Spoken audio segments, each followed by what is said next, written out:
Today I'm going to give you 5 tips or hacks, if you will, on how to turn your customers into fans of your business, how to get repeat business, and how to treat these customers like they want to be treated when they walk in your store. Now, before we go any further, let's talk about this. Now, I run a brick and mortar business. It is a small jewelry store in a small town. We've been open since 1968 when my father began this business. So some of these tactics will not apply to you guys who have internet-based businesses. Generally, in my line of work, when I see customers that's on a one-to-one basis, they actually walk in a door. Now, with you internet guys, you can use some of these tactics to carry over to your internet-based businesses, and I'll show you how as we hit each topic. But just remember, I deal more of an actual person-to-person contact. So moving on, let's go. So step number 1, meet every customer that walks in your business with energy. You can't be, how are you today? Think about it like this. No matter where you live, it's either hot or it's either cold. This person or individual got out of their car or off their metro, whichever the case may be. They walked down a sidewalk and opened the door to your business. Okay? That took a lot of effort. So now they're there. You need to treat these people openly, warmly.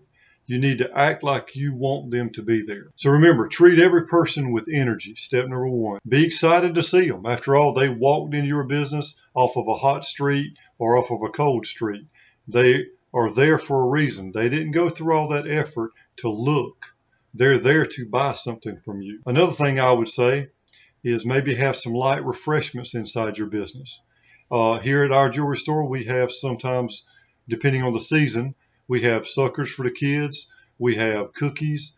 We'll have eggnog at Christmas time, and we'll have apple cider and things of that nature. So give your customer a warm, fuzzy feeling when they walk in. You want them to know they're appreciated. So before we move on to step 2, let's address this right here. So let's say a customer comes into your business and you meet them with energy, but you're already with a client or a customer, and your sales staff or sales force is already tied up with other individuals or on the phone.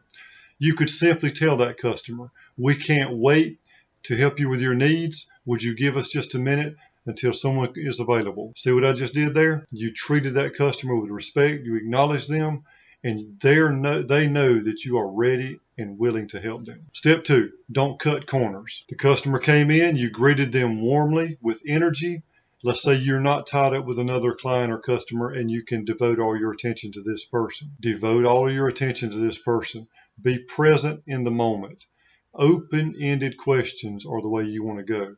Don't ask a question that customer can give you a yes or no answer to. Don't hurry through the sale. I see a lot of people want to rush to the close. You can't do that. A customer tracks at their own speed. So you have to remember, take them slowly through their options and show them what they're asking you and what they're telling you they're looking for. And then start your close. But don't rush them. Let that customer dictate the speed this sale is closing. So now, step number 3, let's create the sale. Let's get this customer or this client willing and ready to buy. A good way to do that, to get them excited and ready to buy, is you ask lead-in questions. Yes, you can start off with good morning, how are you, how's the weather, that kind of thing. But then quickly get into those lead-in questions.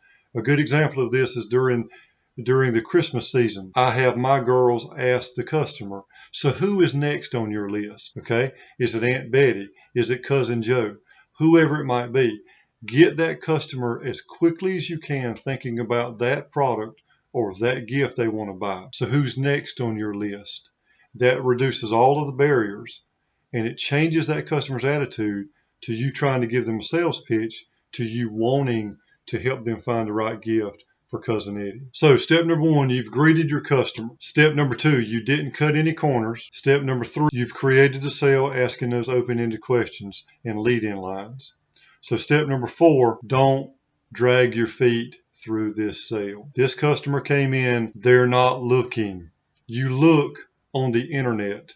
You don't look in a brick and mortar store. They are looking for the right thing. So you ask those open-ended questions You create the sale, you create the atmosphere, the enthusiasm, the passion to sell your product. What I mean is, don't drag your feet. You need to get to what they're looking for quickly, show them a few options, and then close that sale. So many times I have seen people lose a sale because they forgot to close that sale. Customer comes in, you say, "Who are you looking for today?" "I'm looking for my 16-year-old daughter, and I thought about getting her a strand of pearls." You show her 3 strands of pearls, good, better, best. Of course, there are 3 different price ranges. You let that customer drive that sale. Hopefully they'll pick the most expensive, but not always the case. Remember, you're creating a client base, not just trying to close a sale.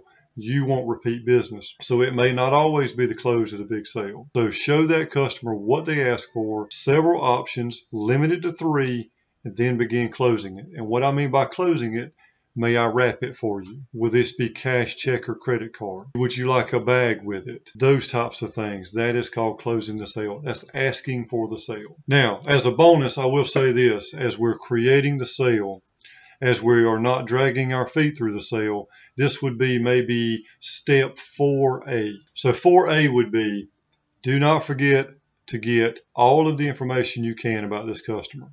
Okay? You could get name, address, phone number, email, text number, all of that good stuff. Because later on, you can drop this customer a card, happy birthday, happy anniversary. You could send them a text, happy birthday, happy anniversary. You could see their post on Facebook and reply in a separate text, not a comment, but in a personal text or a personal Facebook message that, hey, so proud of your kid, he won the Little League game or whatever like that. That is creating that rapport, and that is how you generate a client list that is unfailable. People love those little connections throughout the year. So tip number 5 of an unbeatable customer list, and how to get customers to be fans of your business, not just customers of your business. And this is very important. Create a specific atmosphere of your business. You want that customer, when they smell a certain smell, maybe it's pine scent, they think of your business. When they hear certain music, maybe it's classical jazz, or maybe it is acoustic guitar, they think of your business.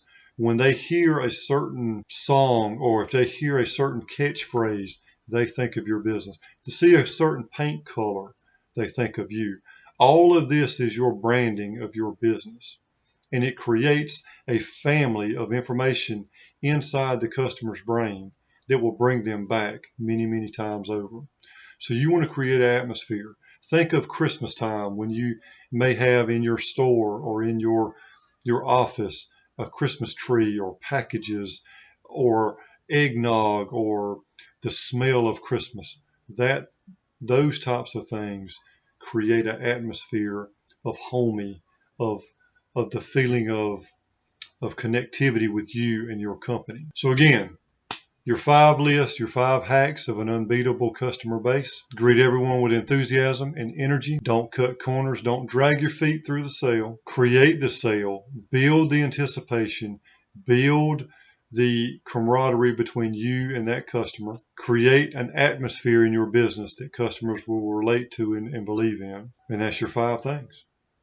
Do that, and I promise you, your customer base will grow, and your customers will not only be buying from you, but they'll be fans of yours. They'll be on Facebook, Instagram, Twitter, Snapchat. They'll be on Facebook telling people how wonderful you are. And ladies and gentlemen, that is what moves your business to a higher level, is when you have customers who are fans, not just giving you money. So I hope you liked this video.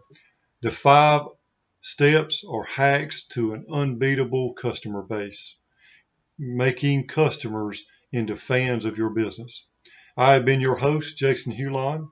I am a gemologist, a 2nd-generation jeweler. I have been in the brick and mortar jewelry business for 25 years. If you want more videos like this, subscribe down below, and I will send these straight to your inbox. If you have any questions or comments, leave them down below and I'll get back to them just as quick as I can. Please like and subscribe, and we'll see you on the next video.